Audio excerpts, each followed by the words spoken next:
All right, Coach, week 5. Not sure how we got here, but we're in the middle of the season already, halfway through. Coming off a great win against Bangor. I don't think we can underestimate just how hard it is to get off a bus. There's nothing worse than sitting on a bus. You fall asleep, and then you gotta get off and play a football game. You guys came out right out from the gate. Kickoff return, which nothing sets the tone better. How proud are you guys for coming away with that win? Yeah, bounce back was important. We had a really good week of practice. 2-hour, 11-minute bus ride in traffic to Bangor. There's no easy way to get there. We challenged our kickoff return during the week. We spent a little extra time on it. The kick wasn't deep like we anticipated, but we got our blocks in the boundary side. Cyrell did a really good job making some people miss and getting down the sideline. And to take that early 7-0 lead was really, really important. Came back again on our next offensive drive and scored again. And, in 5 minutes in, we were up by 2 scores, which was huge. And offense played well. Defense played well. Offensively made a lot of plays. Excited for our kids to bounce back and have some success after the disappointment of the previous week. I know they say, and I'm not sure it's quite 33%, a third of the game, like the special teams are a third of the game. I'm not sure it's quite that high, but they are important. I know in college our coach put a lot of emphasis on it, and it kind of built a lot of pride amongst the special teams. It's kind of, it's a little bit of the lunatics on the team. They like to perform there, and that's a great place for them. No doubt. We have a lot of kids who are finding their way on special teams. A lot of younger guys who make a lot of plays.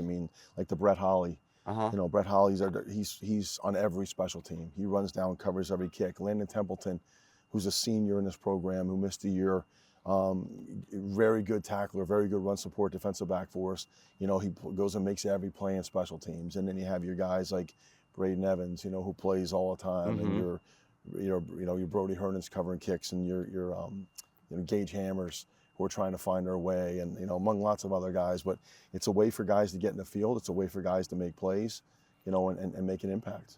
Yeah, and like I said, a deep pass is great, but a kickoff return gets you pumped up because you're not really supposed to get those. So when you do get those, that's bonus. And if you get a nice block on that or something like that, what an energy shifter it really is. When you have a chance to return one to start the game, or answer after a score and seize that momentum right back, or start off the second half with kickoff returns are really, really good. Because you're dialed into that offensive drive after the half, and so they are big momentum plays.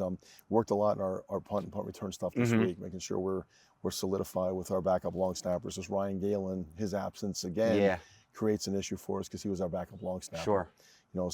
Brody Arrow's doing a great job doing that. So we're trying to find that backup guy, and Brody Herndon is the guy there to do that as well. And fielding a lot of punts, making sure we're more secure there. We're trying to eliminate any process that we haven't done well that could cost us. Yeah, the long snapper is one of the most thankless job in football, right? No doubt. You only hear about them when they make a mistake, but they're so automatic and they're so consistent that just, it's so important to have. A special person to do that. It really does. And Brody Arrow is one of those young guys that's really worked at it. And the other advantage of having Brody Arrow snap for punts is that guy's got a free release. So just like your gunners on the edge, Brody's a good tackler, plays safety for us, can run as a young kid, and good lifter. He's down there first initially to be able to cover punts. And our kids have done a great job this year covering punts and kickoffs. But something, especially kickoffs, our kickoff team takes a lot of pride in that, and they've done a great job covering and putting people inside of 30. Now, we've been talking the first couple of weeks about Cyrell Curry, and then it seems like Latrell Montone. So now you have 2 weapons out there. Obviously, you want to keep building on that. It's got to be refreshing for a sophomore quarterback to know that he has those, options on the outside there. No doubt. Cyrell has made big plays. He's averaging well over 20 yards of reception. Wow. And, he's that big play guy, has the length to win those 50-50 balls. Latrell doesn't have a ton of experience as a receiver. Played quarterback as a junior high guy. Okay. Missed some time as a football player. Last year they ran the ball a lot with Parrish, so he hasn't had to take over a game, and he was able to do that the other day. 2 touchdown catches and did a great job for us. Christian Alvarez also has the ability to become that guy. And he's got 10 catches on the season and the ability, again, to win 50-50 balls. Had a great reception down the chute from Andrew Allen this past Friday night at Bangor. Max Clues scored, his first career touchdown. Nice. And a catch. He's got a half dozen catches on the year. So we have a lot of guys there that have the ability to do it, and Juju and Brody out of backfield. Juju has the ability to catch balls as well. Brody Herndon had a really big catch on a pass out of the backfield on a 4th down where he found a stick somehow in a 1-on-1 situation, and that led to a scoring drive in 4th down. We literally got the first down by about 6 inches, and then went on to score in that possession in the first quarter. We have a lot of guys who can catch the ball. Andrew's really been coming along. His development has been really, really good since the beginning of the season. So it's been a total team effort, but it's nice to see those playmakers on the edge of the trail have some success. And that brings us to this week against Southern Lehigh. This is a game where, this could be a signature win. This is not a game that probably many people outside of here are giving you guys a chance to win. So in order to win those games, you need 3-4 guys to step up. They're big. They got tight ends going to Michigan. What's it going to take to get a win? Again, a Lehigh Valley team too coming up here. That's always puts a little extra. First of all, it takes belief. I mean, our kids have to believe. I believe our kids do believe. We had a great week of practice. We always do. We it's just it's never an effort thing. We don't have to coach effort. We don't have to coach intensity, enthusiasm. Our kids have done a great job with buying into that culture in the off season. What we do have to teach a lot is execution and fundamentals and execution under duress. That's what's going to happen Friday night. We're playing a very big team. They're shamokin big. They're very physical. They have a skilled guy who's among the elite in the United States. He's a 6'5", 215 kid, runs well. He'll be Wildcat quarterback. They'll motion him into the backfield. They'll jet sweep him. They'll line him up as a number 1 receiver, a number 2 receiver, number 3 receiver. They'll put him as an inline tight end. He does everything well, plays defense as well. So that's size and athleticism. They have another receiver, number 80, who makes a lot of plays in the passing game. They take a lot of vertical shots. They take a lot of quick perimeter screens when given, and they can grind you physically. They'll even get in the power eye and try to grind you with their size and physicality. So we have to believe, and then we have to play clean, and then we have to go out and continue to improve. We have to have energy in the stadium, and we have to get this game into the second half with belief, and we truly believe that we can do that.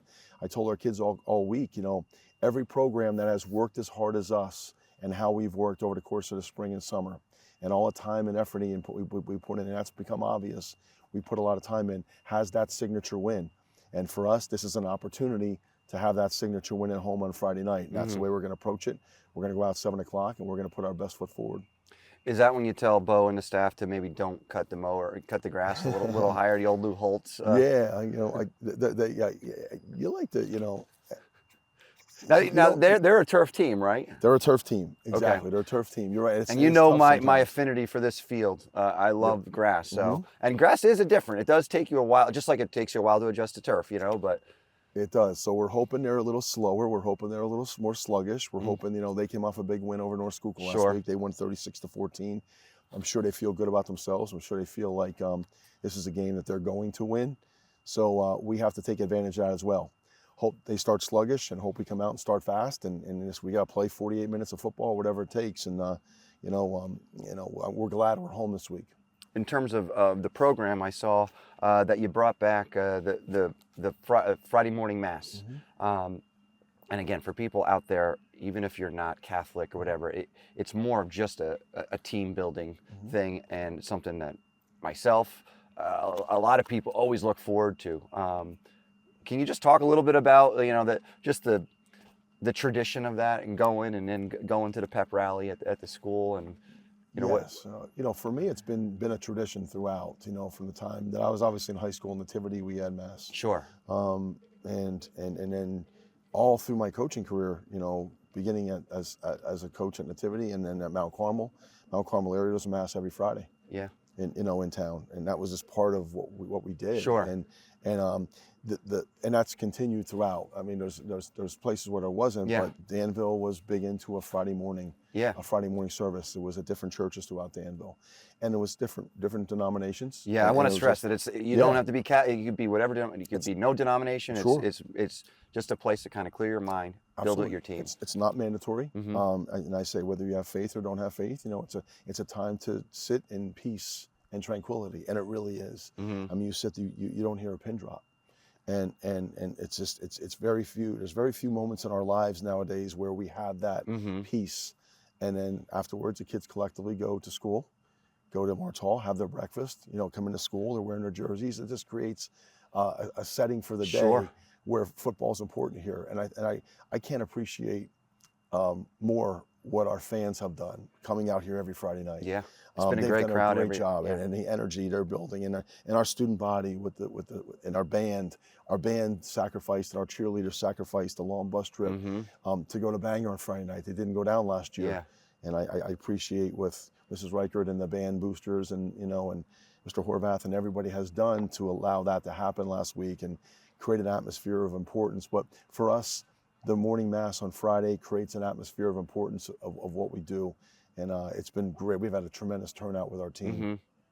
Great. Now you're back here in the building. You're kind of living. I was thinking you're kind of living like an early '90s sitcom. You're the head coach. You have your two daughters who are playing volleyball. You're in the same building. What does that feel like? I mean, are you pinching yourself a little bit that you get to experience that? No doubt. It's it's what I always wanted, quite frankly. They do a great job in school. It's great seeing them every day. It's nice walking down the hill to go to Mart's Hall to volleyball games. They're having a great season. That team is a really good team, and they have goals and aspirations of winning a school league championship, and they're young, and they put a lot of time in and work hard at it. So it's great just to be part of the energy here, and goes throughout. I mean, our soccer team, boys soccer team, had a big win this week. Our girls soccer team, consistent winners and do a great job. And cross country, they're almost like our sister program here. They're in the stadium. Yeah, you always see that. Yeah. And now, with the addition of the expanded weight program here, there's kids in with Coach Kelly in the weight room all the time. So all the sports are really coming together, and we're off to a great start here in the fall. And it's our job to make sure we continue to do a great job and work at it. It won't be easy here. Things aren't perfect, but in terms of being so close and being entrenched in the community and being here with my family and people I grew up with and people that I respect and just the support I've gotten from the administration and the school board and the community has just been outstanding, and it drives and motivates me to work hard every day to make sure we do our best to keep Pottsville football on the map. Well, Coach, again, Lehigh Valley team. One day I'll tell you about the dog speech that Coach Keating used to say for the Lehigh Valley teams. But let's show them tonight what Coal Region's about, and let's get the W. Thank you. Sounds good. Roll Tide. Appreciate it. Roll Tide.